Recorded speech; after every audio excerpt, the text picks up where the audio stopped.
Well, I drew up the play where it was going to be where Joey would be the first option coming off the screen, and then Hunter would be the second option. And so, Terrence Williams Jr. What a hell of a pass. I would just say that. To be able to, while guys draping all over him, to deliver it on time, on target. And yes, that was a big target, meaning Hunter Dickinson. But this amazing shot that he made. But we needed those. We've owed that. We've been through a lot of pain down the stretch from early on in the season with some of the games that we've lost, and the close ones I'm speaking of. I'm sure you guys know the games I'm talking about because you've probably written about them so many times. But with that, it was nice that our guys dug down deep and stayed the course and been able to get this really hard-fought victory today. And if I can quickly follow up, what was going through your head as that ball was traveling in the sky there? Well, I was looking at the flight of it, and all I can tell you is, please go in. And, I didn't know how to react, but all I did was just pump my fist, and we were owed that one. Andrew? Yeah, I was going to ask about, you talked about the basketball gods and things like that. Do you feel like also things you're doing behind the scenes we're kind of working towards finally, getting over that hump and getting a win like this, closing it out? Well, when you talk about,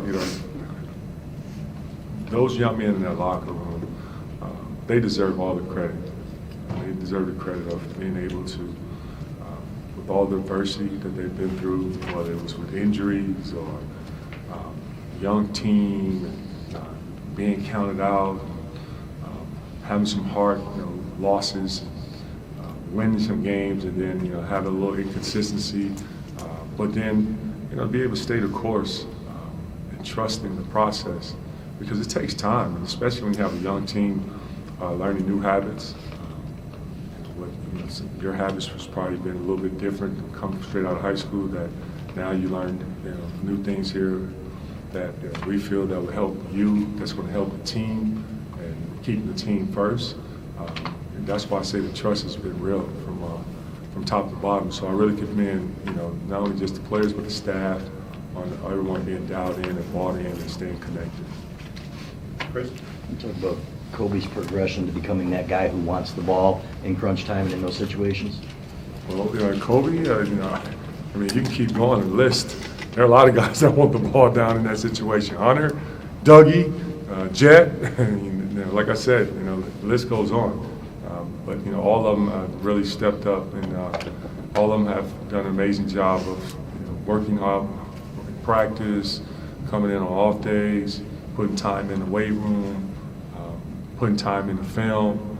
Their preparation has been really, truly really well done, well professional. And even though they're young student athletes here in college, but being around a professional game and seeing what it looks like for 25 years on a professional level, those are young men in that locker room. They treat it like very professional-like, and I really admire them for that. You mentioned kind of staying the course. How do you keep the momentum from the past few wins going into two big road matchups?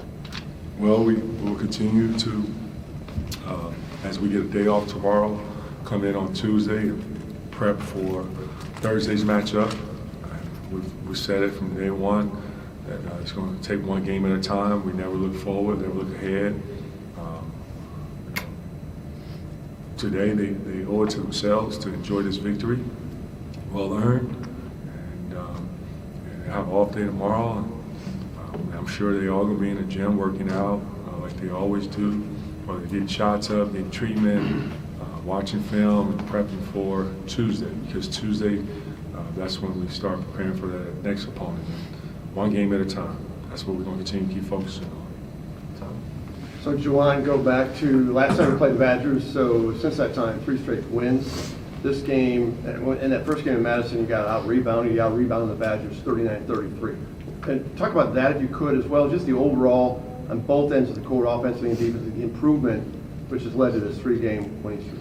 Well, it goes back to the players on, how their mindset and fixing exactly, all the extra possessions that we gave away last time we played Wisconsin. 14 offensive rebounds. I think we had like 12 turnovers.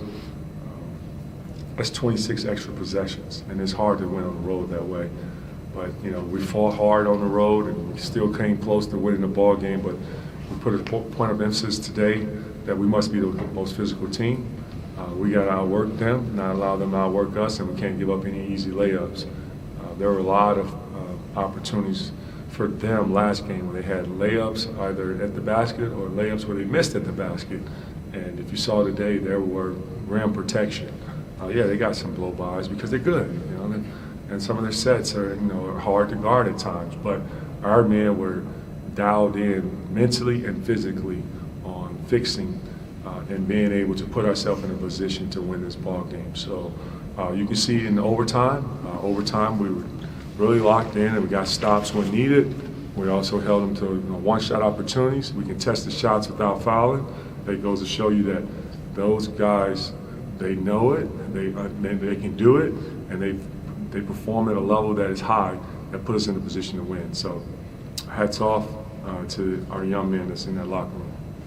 Brendan? Juwan, when you talk about it takes time and the process and all that stuff.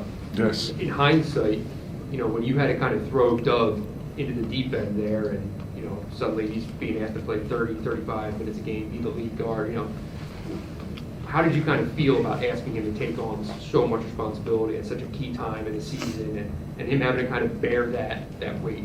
Well, I'll tell you this, I've never once second-guessed it or I felt that I had to talk him into being the starting guard for us, because here's why.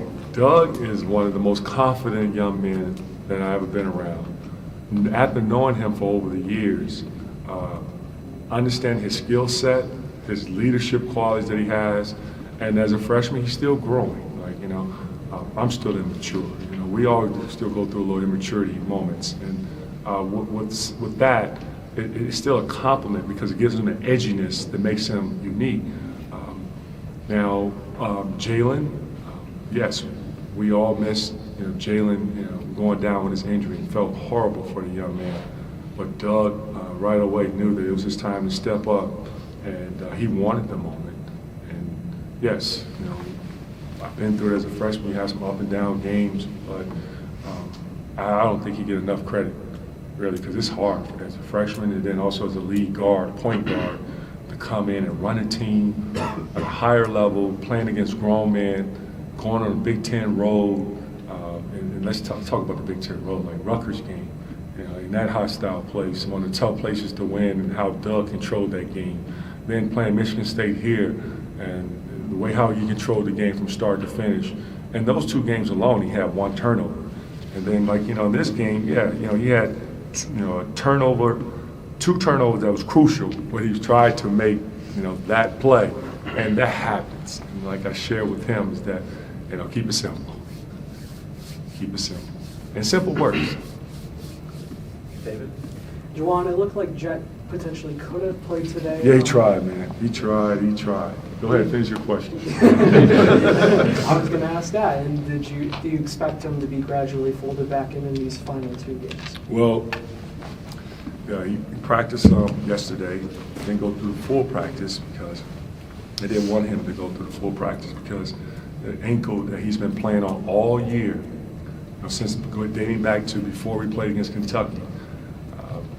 He rushed back for the Kentucky game, and the poor young man has had bad luck on stepping on someone's foot. You cannot control those moments. It happens in basketball. Ask Steph Curry, beginning of his year. No, I'm sorry, Steph, I have to throw you in this, and usually you as an example, but it's so true. And how frustrating that, and I know Steph has been through it, it's frustrating. You want to be out there, you want to play, and all of a sudden, there's a little freak accident that happens where you step on someone's foot. And then he played throughout the year on one wheel, I call it, where one of his ankles were injured, but fought through it. And then we played right before the Purdue game.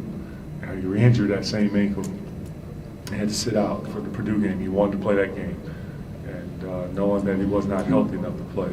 So we took our time with the ankle. He came back. They maybe he came back a little bit too soon. Well, this time, he went up for a shot, and Hauser was going back to go get the rebound, and he came down Hauser's foot after making a jump shot, and he turned his ankle. And so yesterday he went through part of the practice, and I shared with him that here's the plan. Here's the plan. And I know my son. He shook his head, yeah, he understood the plan. I gave him the plan that, hey, we're going to work through as far as, let's see how you feel the next day, which is today, and then we have another day on Monday of treatment, and then we can see how practice goes, and we'll rev it up on Tuesday a little bit more. But then, as I am working out before today's game, our trainer says to me that Jets is going to play. Excuse me? Jet is not playing, and Jet, I gave him the plan. This is the plan, that you will have another 2 practices, and then we'll determine and take a look and see if he's healthy enough to play on Thursday. So I gave you a long story, but that's how it went down. And Jet is a competitor. He did not want to miss games. He wanted to be out there for his team. I'm sorry, son. Just trust me. That's it. Just trust me. We'll take 2 more. We'll go Tony and then Austin. Yeah, Juwan, season of ups and downs for the team, for players. Hunter, not immune to it. I wonder how happy are you for him for this moment when everybody's had good moments, bad moments, for him to step up? The team and Hunter deserves this win. And if anyone, the guy who's been his 3rd year here and have had success from the beginning as a freshman, he won the Big Ten title, he went to the Elite 8, 1 possession away from making it to the Final Four as a freshman. All-American, and earned it because of the work he put in and his passion and love for the game. 2nd year he came in and new team, and also had a hell of a year last year. Went to the Sweet 16, led his team to the Sweet 16. Now he has another new team. It's tough. And this is the new land of the college basketball, where it's rare you'll find 5 returning starters from last year because of the evolving transfer portal, as well as folks just want a new role. They want to, they don't accept their role. And, Hunter, with the new teammates, have welcomed them, and also have helped teach them what the culture is like. And there were some up and down battles because of being a young team and not making excuses, but it takes time to win. You just don't win automatically. You have to grow and learn how to win. And so with some of the adversity we've been through, Hunter has stayed the course and has never wavered in having 1 foot in, 1 foot out. He's shown so much great leadership. He's shown that he's a true Michigan man, and you've seen how he's dialed in to represent, what this team is all about. He will, his coaches and his players, he is supporting them. And I am all in with Hunter. I support him because I know where his heart is. He gets it. He wants that attention. He wants the attention to be away from his teammates, his coaches. Give it to him so he can be the bad guy. And it's unfair, because Hunter, he's really a lovable person. He really is. And I love coaching him, and I love being around him. I learned a lot from him. He's my family. Juwan, going along with that, what did it take for this team to be able to keep the faith during some of those tough moments that you mentioned earlier? Sorry, say it again. What did it take for this team to be able to keep the faith during some of those disappointments or some of those tough moments in the season that you mentioned earlier? Well, you just got to roll up your sleeves and embrace getting uncomfortable. And in order for you to get comfortable, you got to learn to feel what it's like. And no one wants to go through losing some games. Everyone wants to win every game, but it's not going to happen. You got to, which I've done, reminding our guys. We'll continue to keep reminding them that we're in a tough conference, very competitive conference, really good players, great coaches. Just continue to stay the course continue to keep competing out there. And our guys have really been bought in, and I'm very lucky, man, to be coaching a great group. Thank you, Coach.